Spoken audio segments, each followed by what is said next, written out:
Bom dia a todo mundo, sejam bem-vindos à nossa reunião pública de Natal da Associação Espírita Discípulos de Allan Kardec. Hoje, dia de Natal, estamos aqui também para ouvir um pouco das palavras, as mensagens consoladoras do Evangelho do Cristo, estudar um pouco da nossa doutrina também. Hoje nós estamos com o nosso irmão Glisone, ele vai falar sobre a prece e a fé. Mas antes disso, nós vamos fazer uma ambientação do livro Caminho, Verdade e Vida, por Francisco Cândido Xavier, pelo Espírito Emmanuel, a lição 49, Saber e Fazer.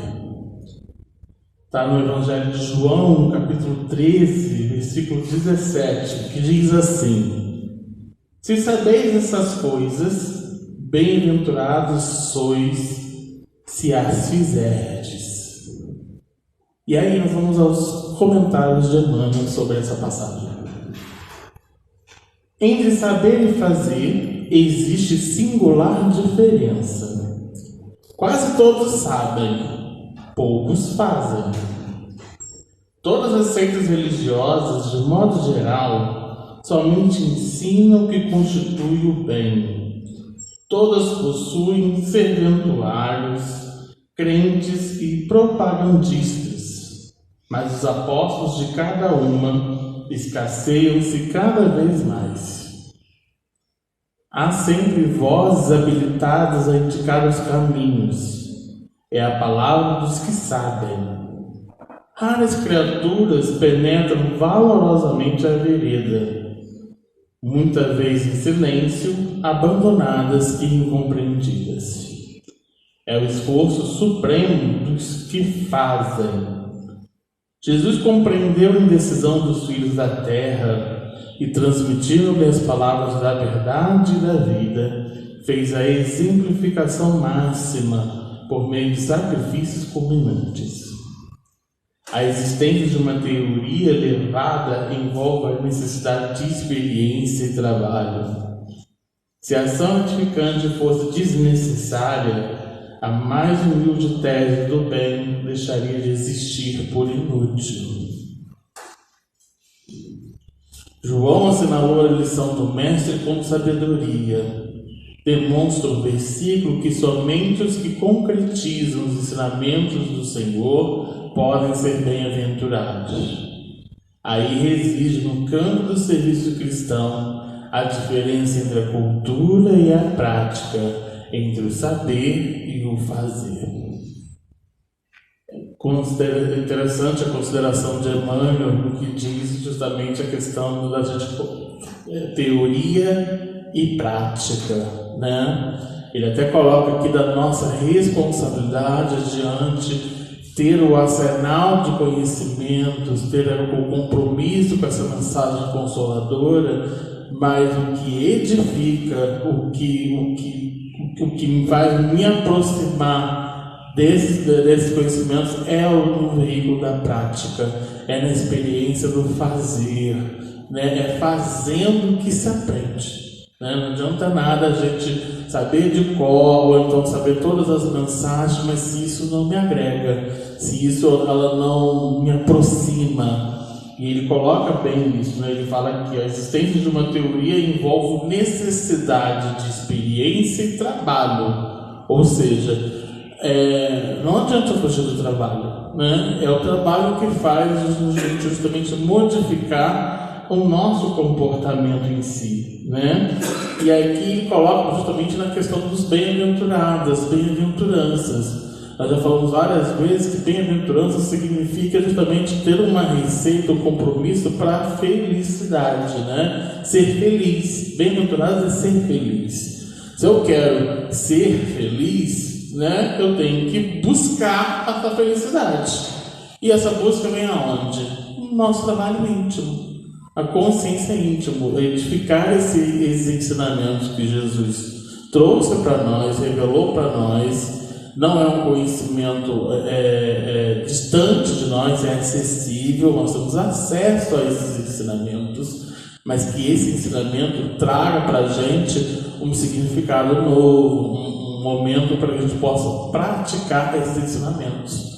Nós estamos já no ritmo do final do ano. Normalmente nós aproveitamos essa época para fazer planos, né? Planos para o ano que vem, que eu quero fazer isso, que eu quero ser aquilo, que eu quero ser uma pessoa melhor.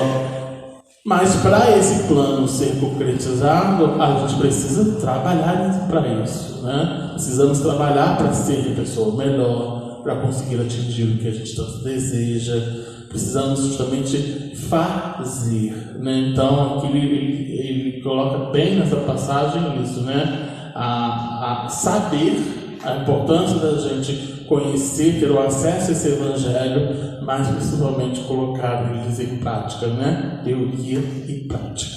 Muito legal essa lição e bem oportuno para o momento que nós estamos vivenciando agora, em reta final de 2022.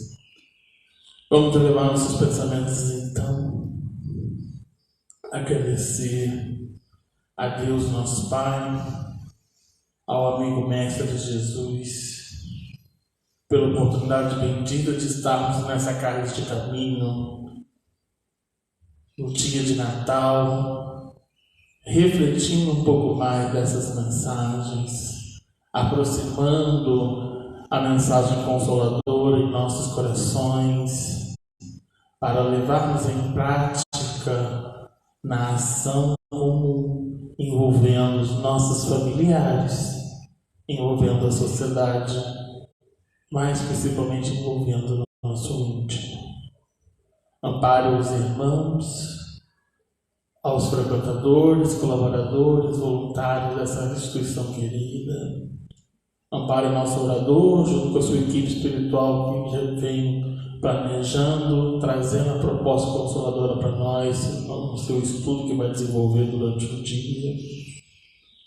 Ampare também aqueles irmãos em estados de necessidade, aflições, perturbações, a gente possa, nesse veículo de pensamento, nessas vibrações, dar o consolo e o aconchego para que ele possa seguir diante da sua jornada, do seu compromisso em renovar e transformar o homem velho no homem novo.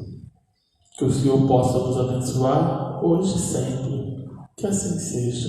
Graças a Deus. Então nós vamos passar a palavra então para o Guilherme, que ele vai falar sobre a prece e a fé.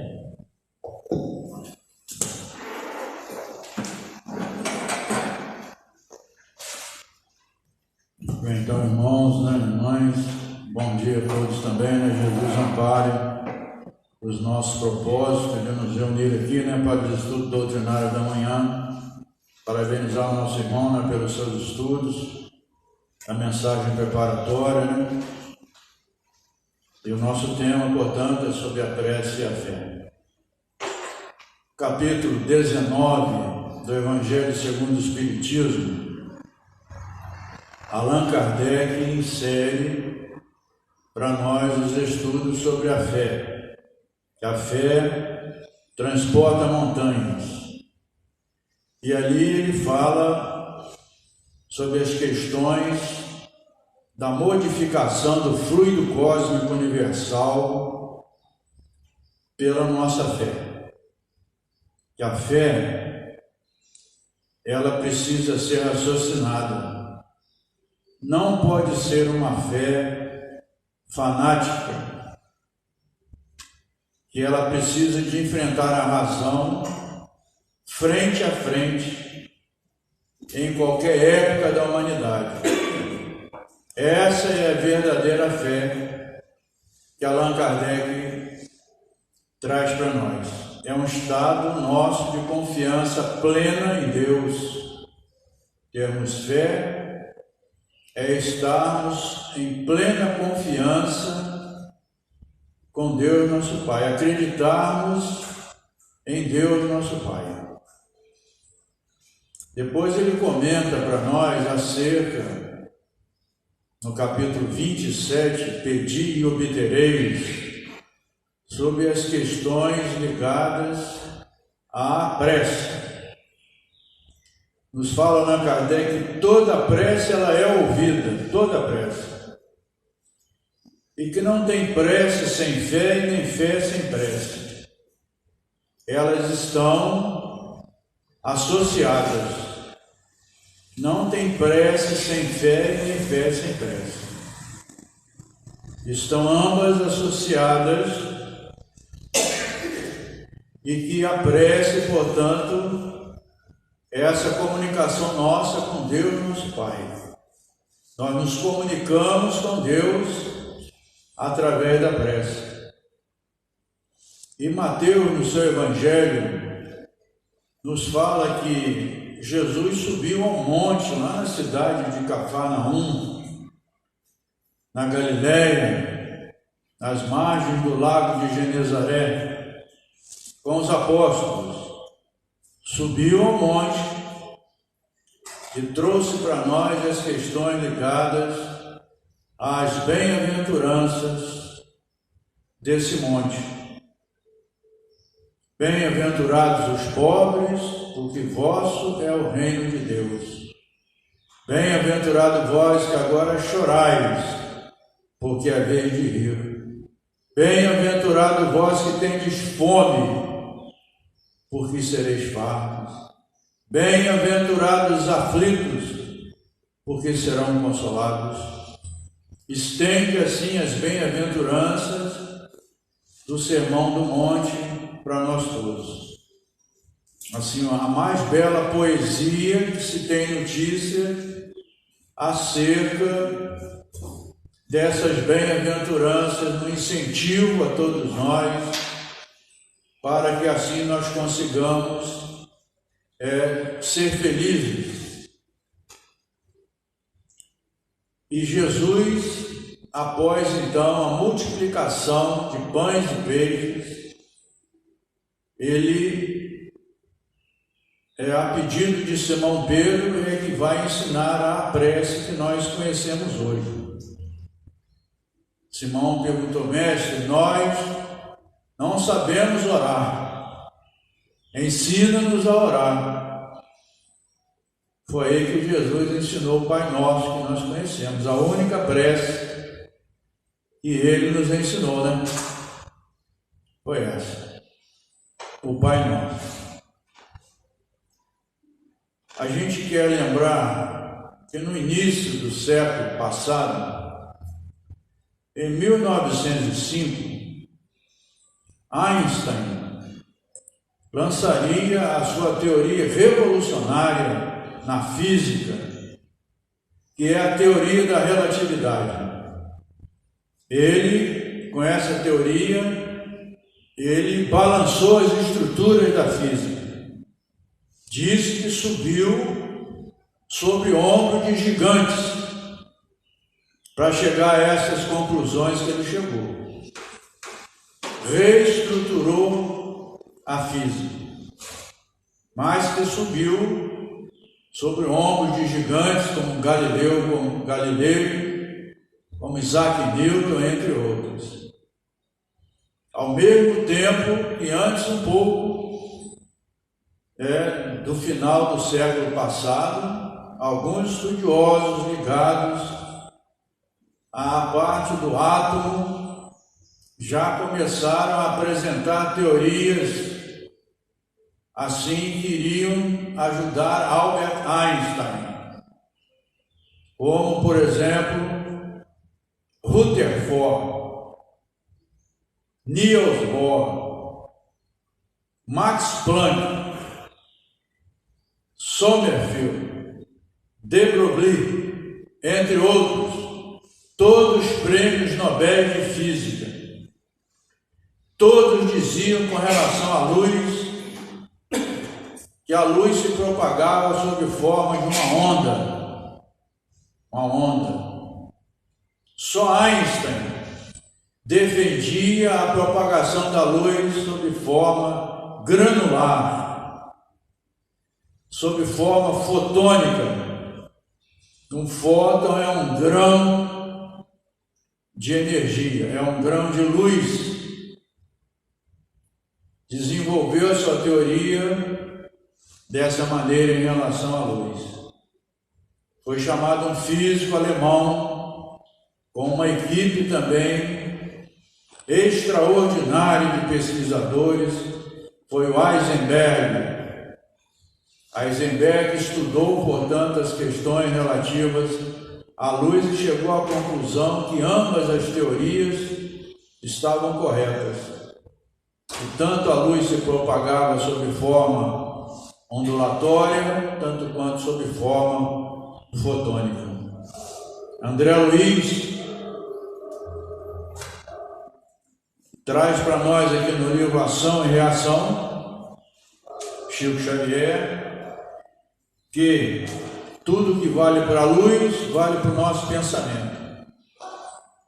Velocidade da luz é a maior velocidade que existe no universo, de 300 mil quilômetros num segundo só. E que a velocidade do nosso pensamento ainda é maior que a velocidade da luz. Então, quando nós temos, assim, alguma dificuldade no relacionamento com outras criaturas e nos sentimos, assim, ofendidos, ou magoados, ou aborrecidos, a gente tem que ter um certo cuidado, porque nós podemos arremessar grânulos, verdadeiros petardos mentais, com peso específico, característico, contra uma pessoa que às vezes, por um determinado momento, a gente acaba não gostando daquilo que ela falou da gente. E que o primeiro impacto é sobre nós mesmos. Então, se nós temos um pensamento de raiva contra alguém, de ódio, nós arremessamos esses grânulos com peso específico sobre a pessoa. A pessoa sente, nós também sentimos, porque o emissor somos nós. Nós é que emitimos essas condições. Portanto, os primeiros a receber o impacto somos nós mesmos. Assim, nós temos que ter muita vigilância com relação aos nossos pensamentos, porque pensar é criar, É vontade, pensamento e ação, segundo André Luiz nos fala. Então, aqui nós temos um certo cuidado com relação aos nossos pensamentos. Quando nós aqui, eu quero ver que todos, fazemos exames regulares a pedido médico, como é o hemograma sanguíneo, etc., vários outros exames. Nós tiramos ali de André Luiz, no livro Evolução em Dois Mundos, que o fluido cósmico universal, que é um fluido criado por Deus, nosso Pai, que André Luiz chama de plasma divino, do qual todos os grandes espíritos tiraram desse plasma a construção de planetas, de sóis, de constelações e de galáxias. Os grandes espíritos em comunhão direta com Deus, nosso Pai, a ponto que nós sabemos de Jesus dizer: eu e o Pai somos um, uma perfeita simbiose de Jesus com Deus, nosso Pai. Eu e o Pai somos um. Paulo de Tarso, uma certa feita, disse que ele estava numa sintonia tamanha com Jesus, que ele disse isso também. Não sou eu quem vive, mas é o Cristo que vive em mim. Tamanha era a sintonia espiritual de Paulo de Tarso com Jesus. A ponto também de Jesus dizer isso: eu e o Pai somos um. Quando Jesus retirou, então, da nebulosa solar os constitutivos em termos de matéria para a construção do nosso planeta Terra. Disse para nós também: vós sois deuses, fareis o que eu faço, mais ainda do que eu faço. Jesus nos disse assim também, que através do pensamento, que os espíritos superiores, eles agem através do pensamento. e todas as condições da luz são válidas para os nossos pensamentos. Todas as equações ligadas à luz são válidas para o nosso pensamento. Nos informa, então, o nosso irmão André Luiz aqui, no livro Ação e Reação. Tirando do fluido cósmico universal, nós aqui presentes agora, nesse momento, a cada minuto, respiramos o fluido cósmico universal, que embebe o universo por inteiro. Tudo que se deriva dele está em todas as dimensões conhecidas por nós, desde a terceira em que nós estamos agora até a sétima dimensão, que André Luiz fala para nós, né? Dessa maneira. Nós temos 7 dimensões aqui ao redor do nosso planeta Terra. 7. Inclusive Jesus mora na 7ª dimensão. É lá que é a morada do Cristo ainda aqui no planeta Terra, né? Jesus não está fora da Terra, tem que estar na Terra. Conforme nos fala André Luiz, né? Muitos falam que ele está no Sol, não está no Sol. Jesus está aqui na Terra. Como o Cristo de Marte está lá, como o Cristo de Saturno também está lá. É evidente que tem que ser assim, né? Cuidando dos problemas aqui do nosso planeta que ele criou para a nossa evolução espiritual. Então, através da respiração, nós transformamos o fluido cósmico universal em fluido vital, que por sua vez está ligado ao nosso sistema hemático, que por sua vez é produzido pelo sistema hemático, sistema sanguíneo nosso, células macrófagas, linfócitas, estiócitas, enfim, toda uma série de células que nós vemos lá no nosso hemograma. Se é que nós fazemos aqui exames sanguíneos a cada 3 meses, né? Muitos de nós faz de 3 em 3 meses, outro de 6 em 6, outro de ano em ano, mas tem gente que faz de 3 em 3, né? A pedido médico, né? Então nós vemos todas essas células aparecerem lá, mas elas estão sendo produzidas nesse momento aqui. As informações são de André Luiz em Evolução em 2 Mundos. E nós falamos de umas células ali importantes ali, as últimas que nós colocamos, que são as células trombócitas. Essas células trombócitas são as plaquetas. Quando então nós cortamos, né? Por exemplo, o nosso dedo, sai sangue, imediatamente os trombócitos ou as células trombócitas vão de encontro ao corte para exatamente cicatrizar, não deixar mais sair sangue. Então, dessa maneira, portanto, que as células têm as suas funções no nosso organismo. E nós falamos ali também do sistema hemático, sistema sanguíneo nosso, aonde, né, nosso coração ele fica normalmente no centro, aqui do tórax, mas com a ponta para o lado esquerdo. Ele fica no centro. E a gente percebe as batidas dele aqui do lado esquerdo, mas ele está centralizado. Então, o sistema hemático, o sistema sanguíneo nosso coração, ele tem, assim, a saída do sangue carregado de oxigênio para nutrir todas as células do nosso organismo. São cerca de 100 trilhões de células. 100 trilhões. Por que nós estamos falando assim? Quando nós oramos, descem sobre nós elementos força, segundo nos fala aqui André Luiz no livro Os Mensageiros. O poder da nossa prece associada à fé, ele é assim tão importante que nós atraímos do alto, da providência divina, elementos força que entram nas nossas células pelas mitocôndrias. que são usinas de energia. 100 trilhões de células são beneficiadas pela prece que nós fazemos. 100 trilhões, né?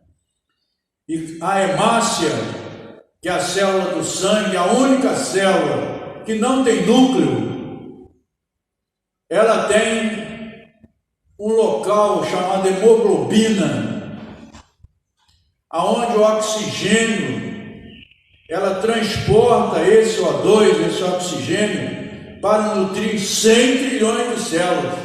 Células renais, hepáticas, estomacais, intestinais, células pulmonares, células cardíacas, cerebrais, enfim, todas as células do nosso organismo. O oxigênio, ele é carregado ou carregado pela hemácia, que é a célula sanguínea, para nutrir todas as demais células, num local chamado hemoglobina. Por isso que hoje, aqueles médicos dedicados a esse setor de analisar a glicose, né, a chamada hemoglobina glicada, que todos nós aqui certamente pedimos, né? O médico é que pede para nós que façamos, né, para aqueles que têm, né, sintomas diabéticos, para ver essa taxa da hemoglobina glicada. Por quê? Porque se a célula, a hemácia, a célula sanguínea, ela não consegue transportar ali naquele local a hemoglobina, o oxigênio, ela acaba transportando glicose, ou seja, açúcar. O açúcar vai se depositando lá na ponta do dedo dos nossos pés. É aí que nós vamos ter dificuldades, né? Para quem tem o diabetes, que ataca todos os nossos órgãos. Exatamente na hemácia, nesse local chamado hemoglobina, que é uma reentrância dentro da célula, da hemácia, célula sanguínea. É ali que ela transporta o oxigênio para nutrir os 100 trilhões de células. Se não acontece direito, né, a penetração da glicose dentro da mitocôndria, porque a gente não tem insulina suficiente produzida pelo pâncreas, elas começam a se depositar na ponta do dedo dos nossos pés, o nosso sangue, ele acaba ficando comprometido no seguinte sentido de estarmos com muito açúcar no sangue. E eu estava lendo sobre o assunto para fazer esse estudo aqui.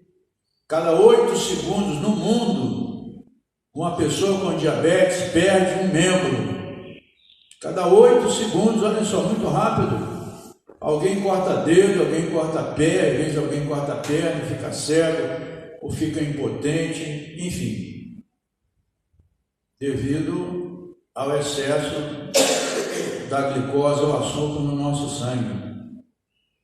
Então há que nós termos, né, cuidado com isso.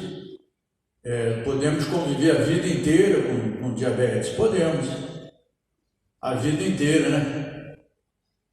Nós temos que ter, né, disciplina alimentar, né, tomar os remédios adequados, né? Podem ser de fundo alopático, homeopático, de fundo fitoterápico, enfim, pode ser tudo junto para combater, porque é uma doença silenciosa, não tem cura até o momento. É uma das doenças que mais, assim, ataca os nossos órgãos. Todos os órgãos são atacados. Todos. Desde o cérebro até os rins, por exemplo. Tudo é atacado pelo diabetes. E o Divaldo, nós estávamos assistindo uma palestra dele uma certa feita. Ele disse assim, muito interessante, que toda pessoa diabética é uma pessoa amarga e precisa aprender a ser doce, a ser educada, a ser gentil, que a gentileza gera gentileza. Divaldo é que falou isso, né? Toda pessoa diabética é uma pessoa amarga que precisa aprender a ser doce, precisa aprender a ser educada, precisa aprender a ser gentil. As palavras são do Divaldo, não são minhas, né? Qualquer reclamação é com ele, né? Ele é quem disse isso em relação a essas questões. Então nós tiramos aqui do livro de André Luiz dos Mensageiros uma passagem dele, que numa colônia espiritual ligada às zonas umbralinas, a colônia tinha forma assim até de um castelo, comumente atacada, né, pelos irmãos que se encontravam nas sombras do umbral. Então tinha a sua defesa própria, né? Lá dentro muitos trabalhadores se achavam. E André Luiz, quando ele entrou, ele viu assim um retrato grande de São Diniz. Aí ele olhou, mas... Aí o Alfredo era o responsável, ele falou, não, esse aí é o retrato de São Diniz feito por um cristão. Mas havia um pintor francês chamado Bonnat. O Bonnat, ele foi levado na colônia, nessa colônia. Ele ficou tão impressionado quando ele viu esse retrato de São Diniz, que ele, enquanto não conseguiu pintar o retrato de São Diniz, ele não tirou aquilo da sua mente. E está lá no Panteão, esse retrato de São Diniz. Quem é que foi São Diniz? São Diniz foi um adepto do cristianismo. E ele, nas suas pregações, um dia foi cercado pelos soldados romanos. Invectivaram contra ele, prenderam e um deles, soldados, cortou a cabeça de São Diniz. A cabeça de São Diniz rolou no chão. E de repente, ele não caiu, ele ficou em pé, sem cabeça, foi lá, se agachou, pegou a cabeça dele, segurou a cabeça dele. Todos os soldados romanos correram de medo. Então esse é o retrato de São Diniz, ele segura sem cabeça, segura sua própria cabeça. Foi pintada por um cristão da época, está lá nessa colônia, Campos da Paz, ligados às zonas umbralinas, mas ligados também à cidade espiritual nosso lar. Então André Luiz ficou impressionado, mas não foi o Bonnat? Não foi o Bonnat, foi um cristão quem fez esse retrato aqui original. E o Bonnat, um célebre pintor francês, em desdobramento através do sonho, né? Pintou, viu lá, e enquanto ele não pintou, ele não teve paz, né? Conseguiu pintar. Todos admiraram muito esse retrato, que hoje ele se encontra lá no Panteão francês, em Paris, né? No museu, o retrato de São Diniz. Então, nessa colônia, naquele momento, o Alfredo era o responsável pela colônia espiritual. E a esposa dele, a Esmalha, se encontrava no plano superior dele, uma outra colônia. Todos os dias, 18 horas, eles cuidavam lá de 2.000 irmãos e irmãs. Se encontravam lá em colchões, espalhados num grande galpão. Pensa em um galpão, tem que ser grande demais para ter 2.000 colchões, né? Onde 2.000 espíritos se encontravam ali, dormindo como se estivessem em transe cataléptico, verdadeiros pesadelos. A maioria deles, né, quando vieram aqui do plano dos encarnados, desencarnaram, caíram nas zonas umbralinas e foram recolhidos vagarosamente pela equipe de trabalhadores de Campos da Paz. Ali se achavam.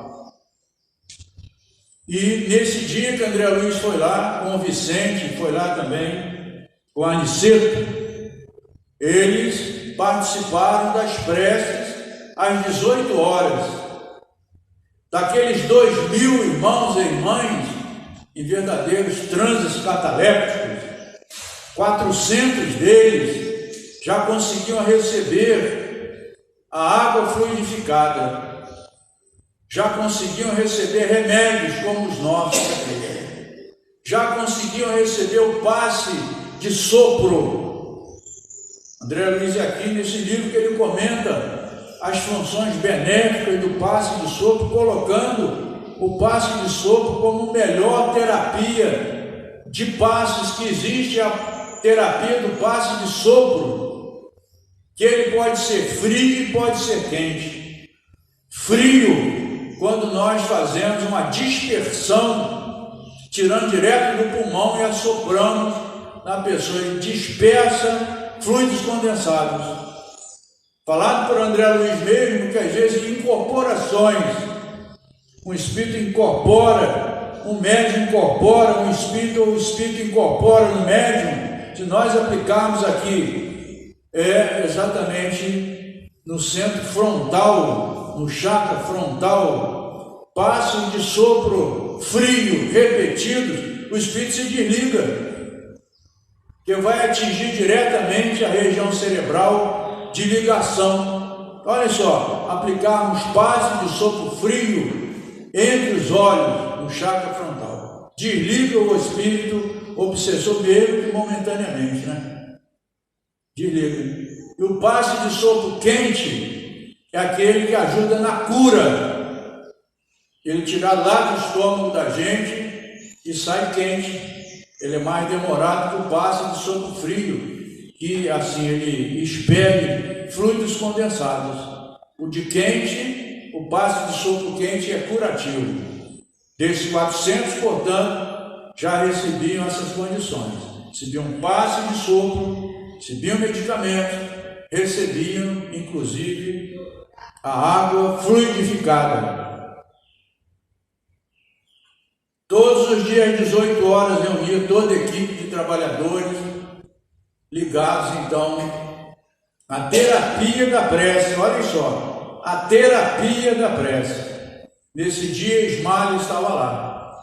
Ismália fez uma prece com tanta fé que ela, quando terminou a prece, caíram do alto assim esses elementos força que André Luiz fala, e entraram pelo chakra coronário dela, saíram sob forma de bolhas luminosas aqui do frontal e saiu aqui do chakra cardíaco, bolhas luminosas azuladas dela, as únicas bolhas luminosas que vieram do alto sob forma de grânulos de energia. Entraram pelo coronário esses elementos força e saíram pelo frontal como bolhas rapidamente, e do cardíaco rapidamente as únicas bolhas luminosas que atingiam o último dos irmãos e das irmãs que estavam entre os 2.000 deitados nesses colchões. As únicas bolhas luminosas que chegavam lá eram da Ismália. André Luiz viu também que dele saíam algumas bolhas do frontal e do chakra cardíaco. Chegavam assim próximo dos irmãos e das irmãs. Aniceto ia mais lá para frente ainda. Só as da Ismália chegavam lá no fundo. Nesse dia, 2 irmãos acordaram desse verdadeiro transe cataléptico, que estavam submetidos sob forma de pesadelos. Só 2 acordaram. Olha o poder da prece. E a Ismália falou, graças a Deus que 2 acordaram ainda. Tem vezes que nós não conseguimos acordar nenhum desses irmãos que vivem esses pesadelos devido àquilo de erro que eles cometeram quando se encontravam encarnados. É aqui nesse livro também que fala, portanto, quando nós oramos, as energias da prece, essas que caem sob forma de elementos força, entram pelas nossas mitocôndrias celulares, que são usinas de energia. Quando nós respiramos também, elas entram pela nossa aspiração, entrando no sistema hemático. Os benefícios da prece inundam esse benefício, todos os 100 trilhões de células. Todos nós aqui sabemos, né, os benefícios que a prece traz para nós quando nós estamos assim, no momento mais difícil da vida da gente, que a gente se coloca em orações, a gente sabe dos benefícios, né? Todos nós sabemos. Como que é bom a gente orar, né, a Deus. Como que é bom essa comunicação, como que é boa a comunicação com Deus, nosso Pai. As energias vigorosas que a prece traz para nós. A gente quer lembrar aqui também que no próprio livro Os Mensageiros, própria colônia espiritual Campos da Paz, recebeu um comunicado de Jesus Cristo, quando da época da Segunda Grande Guerra Mundial, porque as colônias europeias espirituais não tinham condições de receber os desencarnados da Segunda Guerra. Foram 62 milhões de criaturas que desencarnaram na Segunda Guerra. Primeira Guerra, 11 milhões desencarnaram, mas na Segunda, 62. Não tinha lugar nas colônias espirituais europeias. Foi feito um pedido, uma reunião de Jesus, nos fala aqui André Luiz. Jesus reuniu todos os representantes dos países aqui das Américas, os países da América do Norte, os países da América Central e os países aqui da América do Sul. Nosso Ismael foi lá, participou. Quando então o pedido de Jesus era para que houvessem o acolhimento em todas as cidades espirituais de receberem esses irmãos. Todos concordaram. A única exigência foi pedir assim que mandassem tradutores de línguas. Não é pelo fato da criatura estar desencarnada que ela vai saber polonês, vai saber francês, né? Vai saber inglês, alemão, etc. E vieram os tradutores de línguas para ajudar na hospitalização desses espíritos. Então a transferência lá da Europa para cá, por exemplo, América do Sul, para a América do Norte ou para a América Central, se fizeram através de conduções espirituais.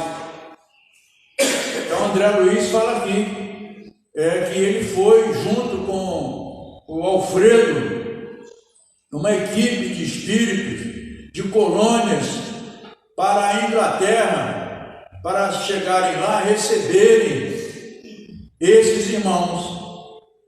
E quando eles estavam indo numa determinada viagem até lá para preparar como que iria ser esse acolhimento, eles estavam passando em cima da cidade de Bristol, na Inglaterra. Bristol hoje é a segunda maior cidade inglesa, só perde exatamente para Londres.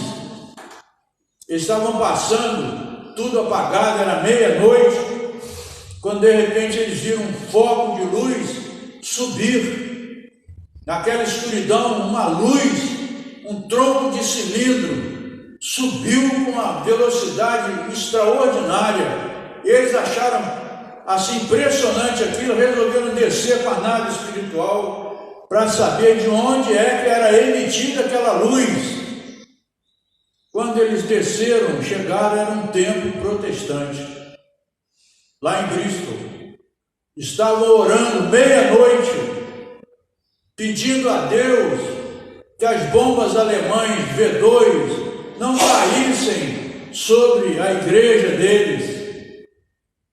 Um coral de meninos, olhem só, meia-noite, um coral de meninos estava cantando e um pastor protestante abriu a Bíblia, capítulo 16 de Atos dos Apóstolos, versículo de 25 a 34.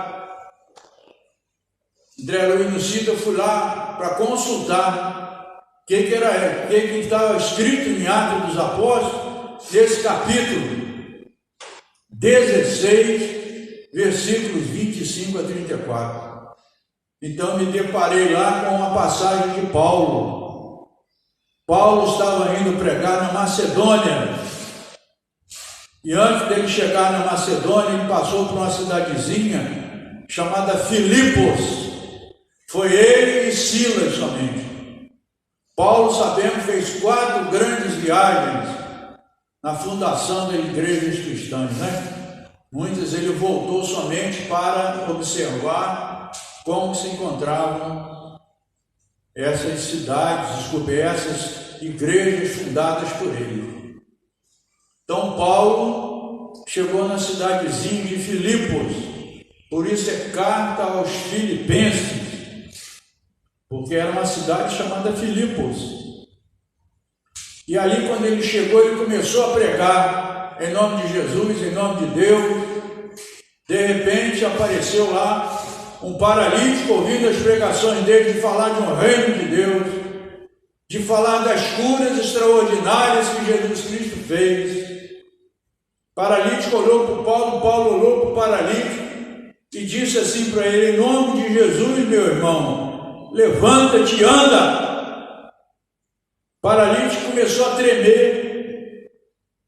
Por quê? Porque Allan Kardec, lá no capítulo 14 da Gênesis, fala para a gente que a cura, ela é estabelecida pela substituição de uma molécula malsã por uma molécula sã. A molécula é constituída de átomos, e as moléculas, por sua vez, constituem as células os tecidos os órgãos, e os órgãos compõem os sistemas aqui da nossa organização física, também perispirítica, também as do corpo mental. Basta ver que André Luiz, em 1957, segundo ele fala, ele estava estudando lá no Ministério do Esclarecimento, na cidade do Nosso Lar, a mente de uma célula. Olhem só, André Luiz estava estudando a mente de uma célula na cidade do Nosso Lar. Isso em 1957.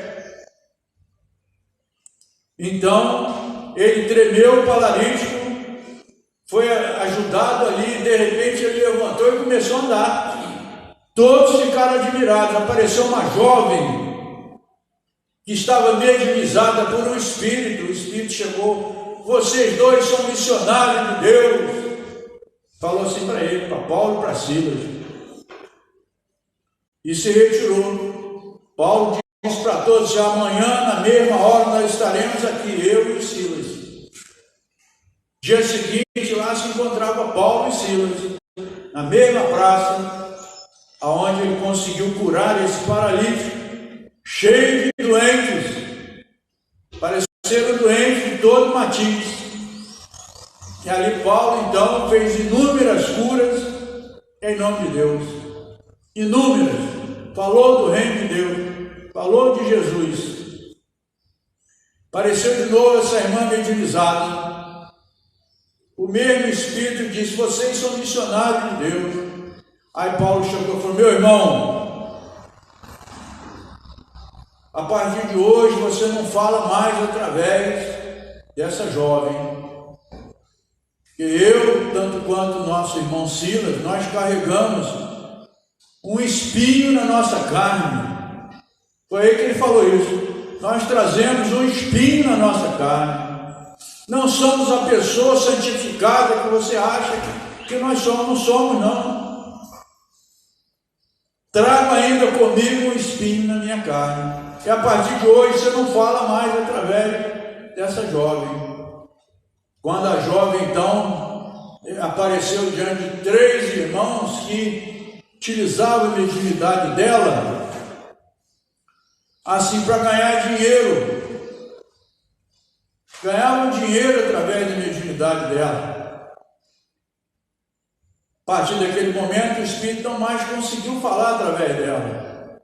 E esses 3 foram os soldados romanos, disseram: ó, ele prejudicou o Paulo e o Silas. Os soldados romanos prenderam Paulo e o Silas. Ficaram 3 dias presos, sem assim nada que eles tivessem feito. E meia-noite, o Paulo e o Silas começaram a cantar hinos de louvor a Deus, presos. De repente aconteceu um terremoto. É falado lá em Atos dos Apóstolos, nesse capítulo 16. Um terremoto fez com que as celas se abrissem. E as celas se abrindo, todos os presos quiseram sair, mas não. Paulo falou: nenhum de vocês pode fugir, porque vocês têm crimes para serem resgatados. Mas Paulo aplicou paz em todos eles e eles ficaram curados das doenças que eles tinham. Então nós estamos vendo o valor de uma prece, né? O valor da fé. Porque o Tiago, capítulo 2, versículo 14, ele diz também assim, que a fé sem obras, ela é morta. E que adianta nós termos tanta fé se não temos obra, não fazemos a caridade, não fazemos o bem para o nosso semelhante. De nada adianta, a tal ponto que Jesus, uma certa feita, ele estava se aproximando lá do templo de Salomão com os apóstolos, e ao que se infere tinha uma praça ali perto, estavam muitos irmãos orando ali. Aí Jesus viu escribas e fariseus, falou para os apóstolos: não façais como eles, porque eles estão orando para serem vistos. Estão orando em praça pública para serem vistos. Quando vocês quiserem orar a Deus, entrem no quarto de vocês e em secreto orem a Deus. Então Jesus também nos disse, como nós deveríamos orar. Se nós deveríamos orar em pé, sentado, deitado ou ajoelhado. Muitos irmãos de outras crenças fazem orações até ajoelhados. Importa é a fé que cada um deposita, né, nas suas preces. Se oram muito ou se oram pouco, né?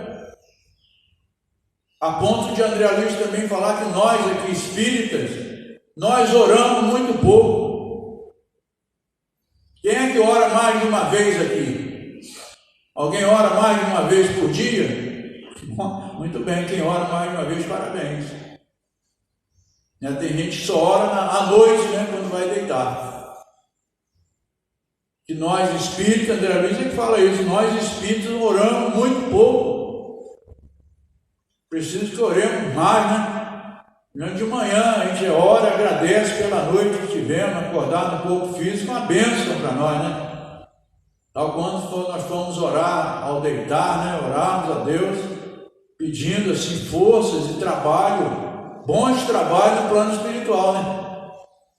A gente aproveitar também o plano espiritual, o ato de nós dormirmos para fazermos o bem à noite, porque nós somos sempre o reflexo do que nós somos de dia, nós vamos ser à noite quando deitarmos e emanciparmos, né? Através então do sono, nós sairmos, né? Para os trabalhos noturnos com a equipe espiritual. Então a gente até se lembra daquele livro, né? Do Salvador Gentili, que o Salvador Gentili fala nesse livro que ele de uma fazenda, né? Em que nessa fazenda muitos irmãos escravos voltaram depois de um dia árduo, né? O livro chama-se Senzala. Voltavam de trabalhos árduos na fazenda, se deitavam na senzala para dormirem e retornarem no dia seguinte aos trabalhos pesados, estafantes do dia seguinte. E tinha um irmão que era o mais velho, e ele então sentava-se na cama, assim, olhava para o alto e falava: Senhor, nego velho está aqui. Essa era a prece dele, né? Senhor, nego velho está aqui. Chegava a levitar. Olhem só, colocava só nessas palavras, nessa frase, tanta fé, que ele levitava, não dizia nada mecanizado, nada mecânico. E muitas vezes até nós mesmos falando mecanicamente o Pai Nosso. Tem pessoas que às vezes oram muitas orações num terço, né? Às vezes é mais mecânico, quase não fala, né? Esse irmão não dizia nada, assim mecanicamente, ele só olhava para o alto e falava assim: ô, nego velho que está aqui. E levitava nessas palavras que ele dizia, na ligação divina, né, com Deus, nosso Pai. E no livro Nosso Lar, todos nós sabemos aqui que o André Luiz ficou 8 anos ali vagando pelas zonas umbralinas. 8. Fugia muitas vezes de grupos. Olha lá o suicida, se referindo a ele, mas ele não falou: mas eu não suicidei. Mas ele suicidou indiretamente, no seguinte sentido, que ele mesmo reconhece depois, né? Que o suicídio dele que gerou, inclusive, o câncer que ele teve intestinal, porque ele tinha o sistema nervoso dele muito abalado. Por qualquer coisa, André Luiz ficava irritado e atacou o fígado, porque o fígado é o primeiro órgão nosso. Quando nós muitas vezes ficamos irritados, quem recebe é o fígado. Às vezes a pessoa faz uma crítica para nós e a gente, ao invés de criticar, a gente guarda aquilo, ora pela pessoa. Não é assim que a gente processa? Assim que a gente procede, a gente ora pelaquela pessoa, igual a recomendação do Cristo, né? Então o fígado nosso, ele é muito afetado. Até André Luiz fala da desencarnação do Dimas em Obreiros da Vida Eterna, que ele teve uma cirrose hipertrófica, porque assim ele não agredia ninguém. Pessoas agrediam ele no sentido verbal, né? Criticavam muito a ele como espírita que ele era, servia com dificuldades ao próximo, que ele tinha ganhos mensais muito pequenos e reduzidos, mas mesmo assim ele ajudava. Recebia muitas críticas, como um trabalhador espírita nas palestras que fazia. Ele nunca revidou isso, como nós também não revidamos. E a gente guarda, quando a gente guarda isso, o fígado nosso ele é atacado. É isso que André Luiz fala, ele falou na desencarnação do Dimas, em Obreiros da Vida Eterna. Outro dia nós estávamos fazendo essa palestra, uma irmã depois nos procurou e falou assim: eu apareci com uma doença no meu fígado, com gordura no fígado e uma cirrose hepática, mas eu nunca bebi. Aí que eu expliquei isso, né? Eu estava explicando isso, que nós, o nosso fígado, ele quem recebe, é quando nós somos agredidos e a gente não revida, porque o certo é a gente não revidar, o nosso fígado recebe os impactos.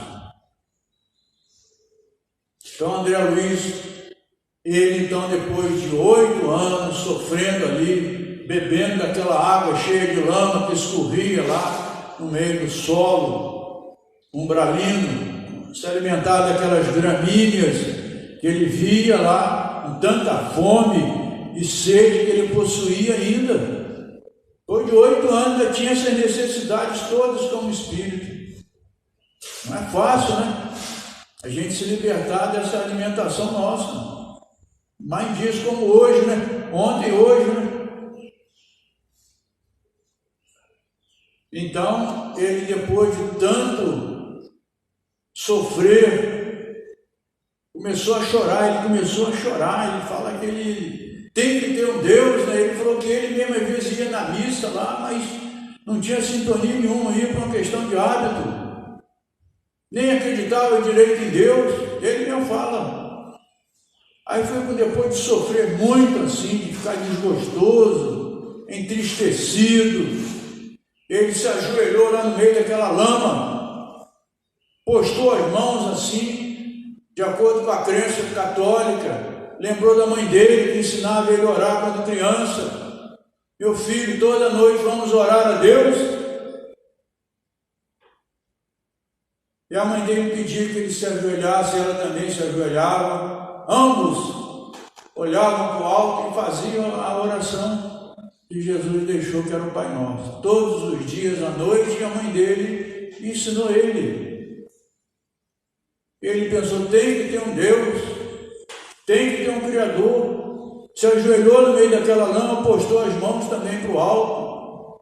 E orou com tanta fé, ele fala, né? Eu nunca orei com tanta fé na minha vida. Não sei se orei por alguns segundos, por alguns minutos, não sei quanto tempo foi. Eu orei pedindo a Deus que me mostrasse um caminho naquela escuridão que eu estava. Que local era aquele? E de repente abriu um clarão na frente dele. Parecia um senhor apoiado num cajado todo de branco. Ele falou: quem sou você? É um anjo do Senhor? Eu falei: não, eu sou teu irmão. Nos caminhos da evolução, meu nome é Clarence. Veio com 2 padioleiros, colocou a padiola do lado dele, os padioleiros o recolheram. Ele disse assim: ó, meu filho, a sua prece foi ouvida. Toda prece é ouvida. Toda prece tem um direcionamento a Deus. Tem a prece intercessória, que são aquelas que as mães fazem, são as mais ouvidas. São as preces das mães. Tem a prece horizontal e tem a prece vertical descendente. Então André Luiz foi recolhido, dali em diante ele se reequilibra de uma tal maneira para ser esse grande espírito, nesse grande irmão nosso na doutrina, que todos nós aqui admiramos, né? Todos nós admiramos, verdadeiro cientista da nossa doutrina. Então, meus irmãos e minhas irmãs, nós vamos encerrar nosso estudo dessa manhã, que desejo ainda esse resto de Natal, né? Vocês possam ter aí um bom resto de Natal e o Ano Novo, né? Assim, com muita paz, né? Com muita luz dentro da nossa doutrina, com muito trabalho, né? Todos nós possamos trabalhar cada vez mais em nome da caridade, em nome do Cristo. Então, vou devolver a palavra ao nosso irmão dirigente, né? Para o encerramento dos trabalhos.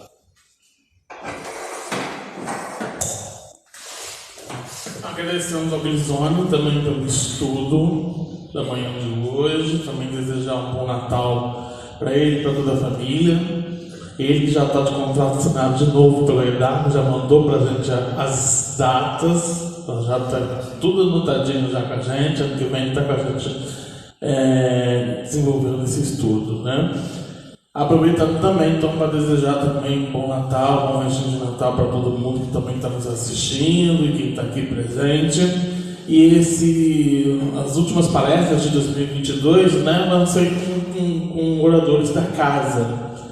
Na quarta-feira, a Elisete vai estar aqui. A Elisete, ela vai falar sobre o tema Cristo em Nós. E no dia 1º, combinei com o Robinson. O Lin Robinson vai estar aqui com a gente na primeira palestra de 2023.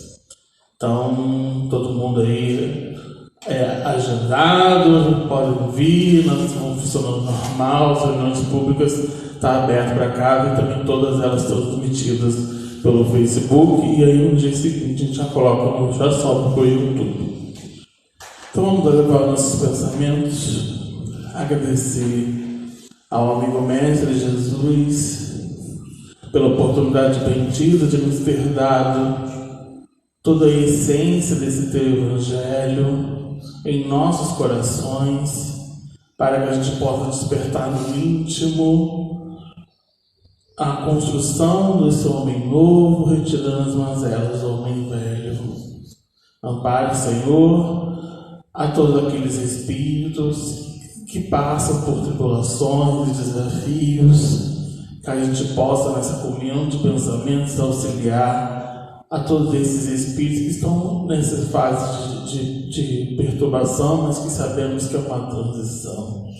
Todos nós estamos almejando o nosso caminho, o caminho reto, o caminho de transformação, a qual nós somos convidados, junto com esse planeta, com essa escola bendita, na transformação em torno da regeneração desse planeta. Que o Senhor nos ampare, nos proteja, hoje e sempre, que assim seja, graças a Deus. Aqueles que desejaram paz, aguardar, tá? Tenham todo mundo um bom Natal e um bom dia.